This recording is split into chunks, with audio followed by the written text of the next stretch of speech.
This presentation will be looking at how the Office of Industrial Relations Return on Investment Calculator was used to estimate an ROI for the Port of Brisbane and their health and safety investment.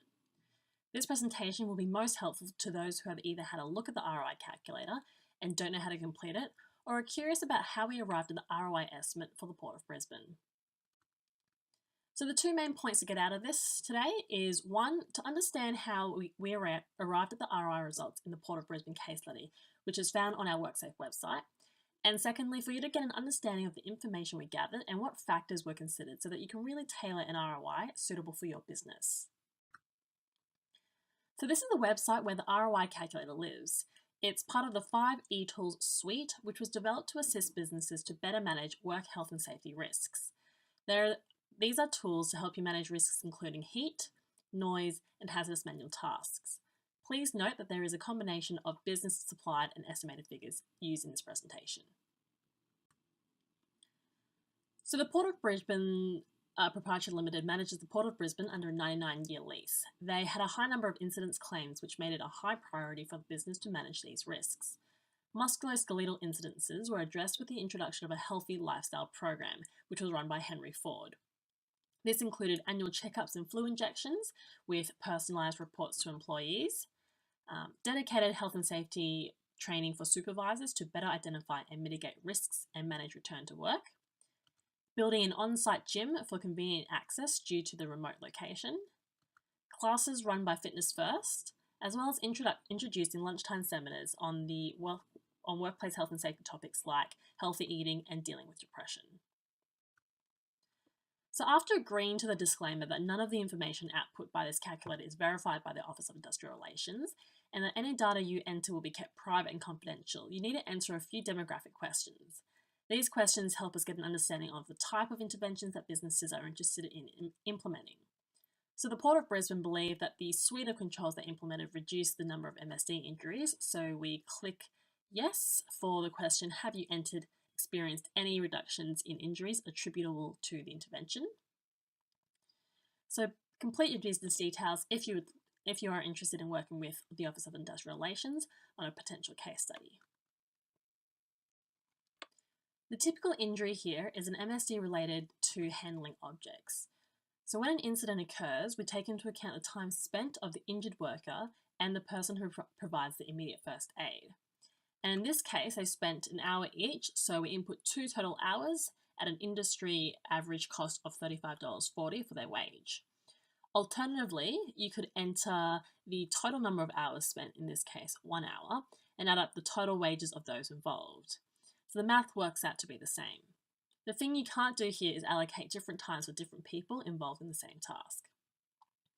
The injured worker and the supervisor spend 2 hours together getting to and from the doctors and physiotherapists. And 8 other workers were around the area when the incident occurred and stopped work for about an hour each. And finally, bandages were used to immobilize the arm and the wrist, and up to $10 was used in replacing first aid supplies.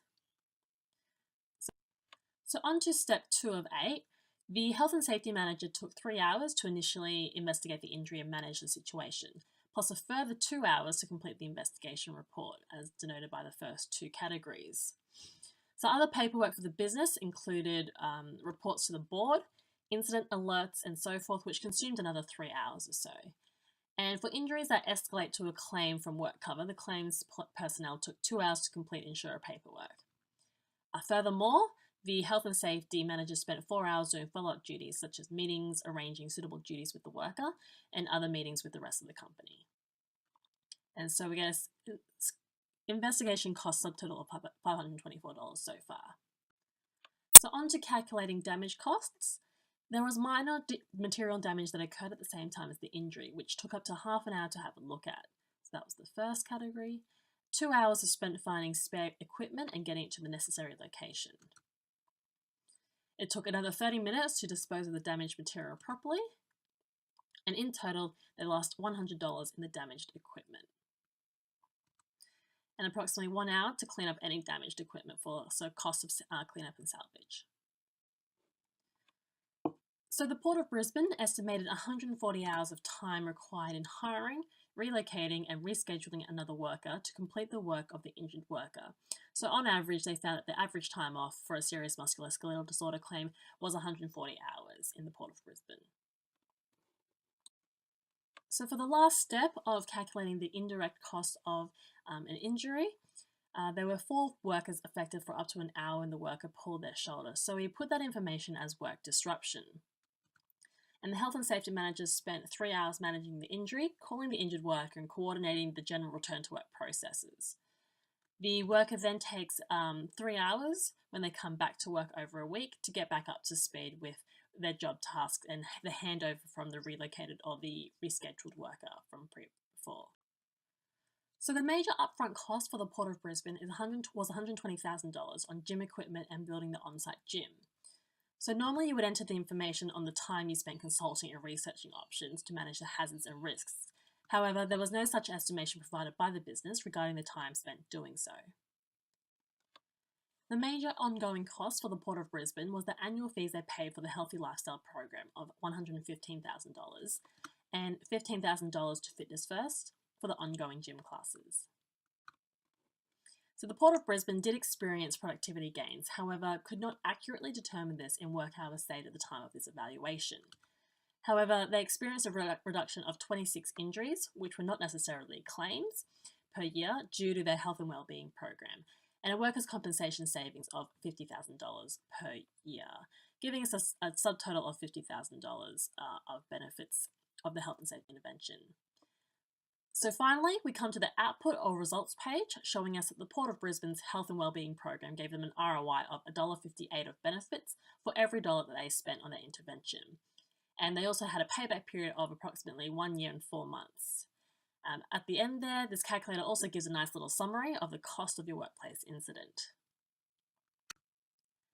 So if you have any questions regarding the Port of Brisbane case study that we just presented, or about the return on investment calculator itself, or you want to get involved with what the Office of Industrial Relations is doing in this particular space, please contact us at oirdata@oir.qld.gov.au.